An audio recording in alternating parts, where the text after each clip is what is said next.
A good divorce is one where couples accept their marriage as broken down and they're ending the marriage. However, they can still work together to dissolve the marriage, dissolve their finances and do what's best for their children.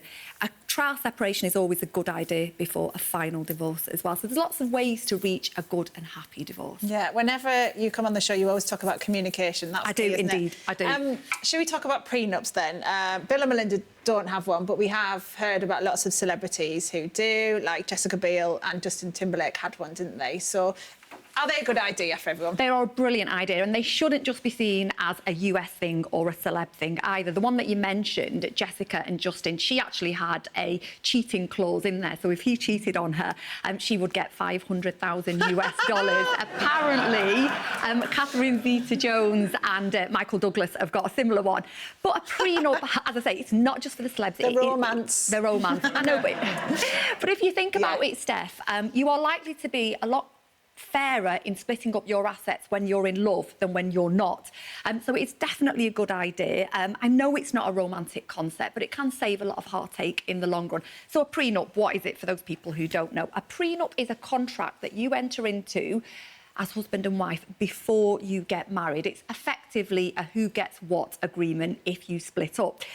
It's not legally binding in this country yet, although a judge will give strong consideration to a fairly drafted prenup. So prenup, what are the conditions?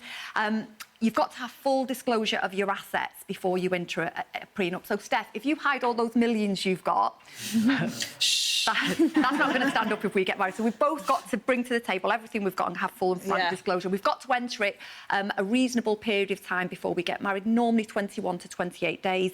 The agreement itself has got to be reasonable and fair, taking into account any children we've got or any children we may have. And then we've both got to have taken independent legal advice on it. But, as I said, even though it's not a romantic concept, we're likely to be fairer to each other before we get married when we are in love than when we're fighting over everything. So I would definitely say it's a good idea. Okie doke. So what happens if it ends up being a bitter split, like we saw with, for example, Madonna and Guy Ritchie? How do you get things back on track? OK, well, celebs can do it right, but they can also do it very wrong as well, can't they? What would I say to somebody who's going through a bitter divorce? Well, as a lawyer, if I put my lawyer hat on, I would always say try and take the emotion out of it. Again, I know that's easier said than done, but try and stay calm when you do approach the concept of dissolving your marriage. Avoid the blame game. We sometimes have clients who come to us where they want to quote adultery in the divorce petition. Judges don't like it. To try and avoid that blame game, you're trying to dissolve your marriage as best you can. So communicate. And as you always say, I always say, communicate, communicate, communicate. The more you can agree, the better it is for both of you. And then focus on the bigger picture in your marriage. What do you really want out of this marriage that's dissolving?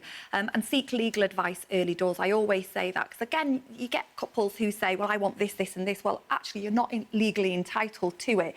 So it's a good idea to seek early legal advice. And then if your mental health is being affected, seek medical help as well. See your GP. There's lots of good counselling services out there. But divorce is difficult. And if I could give you 5 top tips, what would I say? Right, make sure your timing is right. I said earlier, think about a trial separation because lots of times, the big argument, and people throw around the D word a lot, don't they, in a relationship that's breaking down. Do you just want to have a trial separation and just let the heat settle on what's going on? See it as a positive rather than a negative. And again, I know that's easier said than done, but you're consciously uncoupling. It's your opportunity to have a fresh start in a relationship that's gone wrong, away from it. Have a good support network, because friends mean everything, don't they, when things are going wrong. Know your legal rights, get yourself a good lawyer. And then finally, communicate and try and agree as much as possible as you can. The more you can agree, the more likely it is that you're going to save yourself a lot of stress, heartache, and importantly, legal fees as well.